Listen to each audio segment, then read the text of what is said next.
It's Derek Hagan. I'm a financial therapist specializing in meaning in life and mindfulness here with another money health conversation where we're going to talk about money in the simple life.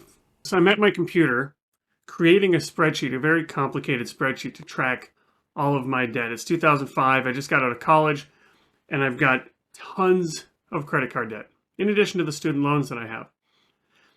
And I'm trying to save a bunch of money. So what I end up doing is I open up all these different credit cards and then I transfer balances back and forth to each of these accounts because I can get introductory rates. So I open up this account, then I transfer this balance over there, and then I have to keep track of all of these things. So I keep track of this in a complicated, convoluted spreadsheet. And eventually, I keep doing this. I have to keep track of how many accounts I have open, how many accounts have balances, when all of these payments are due. I have to keep track of when the promotional period ends. And pretty soon, this spreadsheet gets out of control, and I can't even keep track of it. It's way too complicated. And I'm the one that developed it.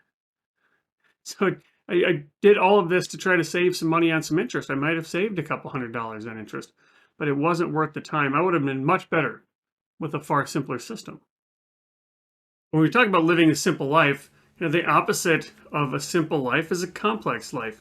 And complexity feels natural. It feels normal because this is something, these are things we do to feel important. I have this big convoluted spreadsheet because I told myself a story that I'm going to save a bunch of money on interest. And this is what people do. This is what smart people do. But in reality, the simpler your system, the easier it is to do, the more time it frees up in your life, the more you can actually make room for stuff that matters. Hans Hofmann said the ability to live a simple life means the ability to cut out the unnecessary so that the necessary can breathe.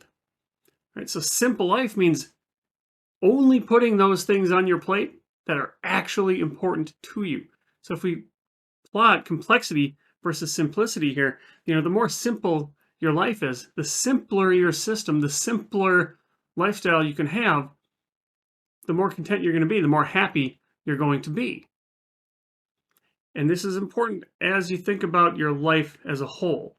Let's draw a circle for every life that you might be able to live. Starting with your birth up in the top left, and then your death, that's your 90th birthday. I guess it'd be the end of your 90th year. Now, we're not guaranteed 90 years. Life expectancy is 80 or so, give or take, maybe a little bit longer. So living to 90 isn't guaranteed, and certainly getting 90 good years isn't guaranteed.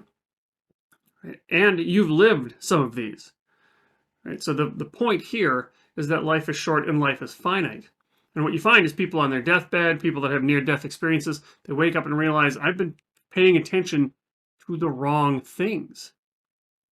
I've been spending my time in areas that don't matter. So if we can keep this at the top of mind, we'll be better off for it.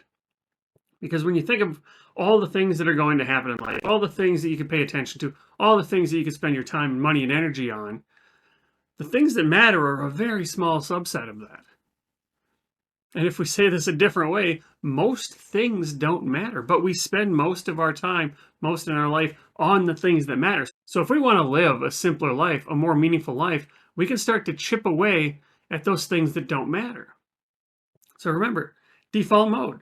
We got that small little thing of things that matter, and we got a whole bunch of stuff that don't matter, that doesn't matter.